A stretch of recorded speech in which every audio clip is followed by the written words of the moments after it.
अस्सलामुअलैकुम dear students, कैसे हैं आप लोग? तबीयत से ठीक है?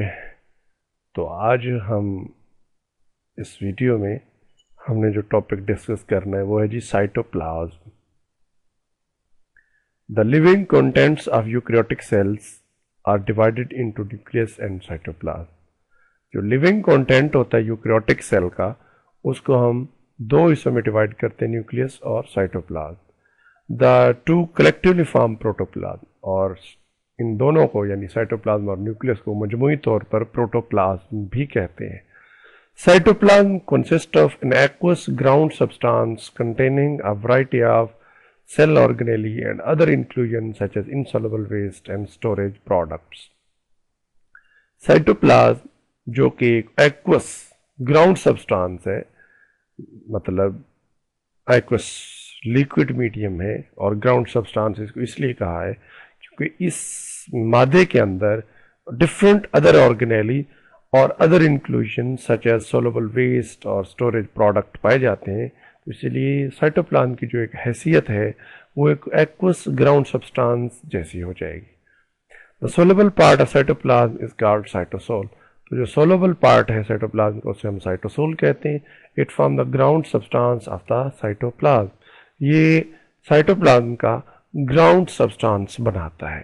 Chemically it is about 90% water. Chemical तौर पर ये 90% इसमें वाटर होता है। It form a solution containing all the fundamental molecules of life. इसमें तमाम इस सॉल्यूशन में तमाम फंडामेंटल जो मॉलिक्यूल हैं लाइफ के वो पाए जाते हैं। In cytosol small molecule and ions may form a true solution and some large molecule form colloidal solution। तो साइटोसोल में स्मॉल मॉलिक्यूल और आयन जो है वो ट्रू सोल्यूशन बनाते हैं, जबकि लार्ज मॉलिक्यूल कोलाइडल सॉल्यूशन बनाते हैं। कोलाइडल सॉल्यूशन में भी sol means non viscous and gel यानी विस्कस। तो कोलाइडल सॉल्यूशन की फर्दर दो टाइप है, सोल यानी नॉन विस्कस एंड जेल जो कि विस्कस होता है। पेरिफेरल जो पार्ट होते हैं सेल के वो ऑफन जेल लाइक होते हैं। जो सेल की पेरिफेरी साइड हैं, किनारे हैं सेल के, उसमें जो साइटोप्लाज्म होता है वो जेल लाइक होता है। मोस्ट इंपॉर्टेंट फंक्शन जो साइटोप्लाज्म का है is to act as storage house of vital chemicals. जो इंपॉर्टेंट फंक्शन है साइटोप्लाज्म का वो स्टोर हाउस है, वाइटल केमिकल्स के लिए स्टोर हाउस के तौर पर काम करना है। It is also a site for certain metabolic process such as glycolysis, और इसमें साइटोप्लाज्म में मतलब metabolic process such as glycolysis भी वगैरह भी होती हैं। In living cell the cytoplasm contains several cell organelles such as endoplasmic reticulum, mitochondria, Golgi complex, nucleus, plastids, ribosome, lysosome, centriole. तो इस साइटोप्लाज्म में अदर सेल ऑर्गेनेलीज भी होते हैं such as endoplasmic reticulum, mitochondria, Golgi complex, nucleus, plastid, ribosome, lysosome और centriole वगैरह। The free floating organelle for example mitochondria move about in cytoplasm due to cytoplasm streaming movement.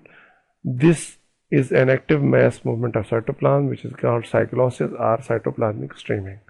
तो free floating organelle जैसा कि mitochondria है, ये cytoplasm में freely move करते हैं। किस वजह से? Due to cytoplasm streaming movement, क्योंकि साइटोप्लाज्म जो है वो बह रहा होता है। ऐसा लगता है कि साइटोप्लाज्म बह रहा है। उसकी बहन जिस तरह एक वाटर बह रहा होता है, उसकी मूवमेंट होती है, वाटर फ्लोइंग वाटर की मूवमेंट होती है, बिल्कुल ऐसे लगता है कि ये साइटोप्लाज्म फ्लो कर रहा है। ये जो एक्टिव मैस मूवमेंट है साइटोप्लाज्म की, इसे हम साइक्लोसिस या साइटोप्लाज्मिक स्ट्रीमिंग भी कहते हैं। ये साइक्लोसिस या साइटोप्लाज्म स्ट्रीमिंग किस वजह से होती है? ये साइटोस्केलेटन की वजह से। साइटोस्केलेटन में प्रोटीन्स होती हैं, एक्टिन है, ट्यूबुलिन है। तो ये जो प्रोटीन्स हैं ये कॉन्ट्रैक्ट होती हैं, कॉन्ट्रैक्टिलेक्स होती हैं, जिसकी वजह से जो वाटर है यानी सॉल्यूशन है यानी साइटोप्लाज्म वो मूव करता है। ऐसा लगता है कि ये फ्लो कर रहा है। तो इस चीज़ को हम साइक्लोसिस का नाम देते हैं। तो ये आज का लेक्चर था। आपका कोई क्वेश्चन हो तो आपने कमेंट सेक्शन में करना है। इसके साथ अल्लाह हाफिज़।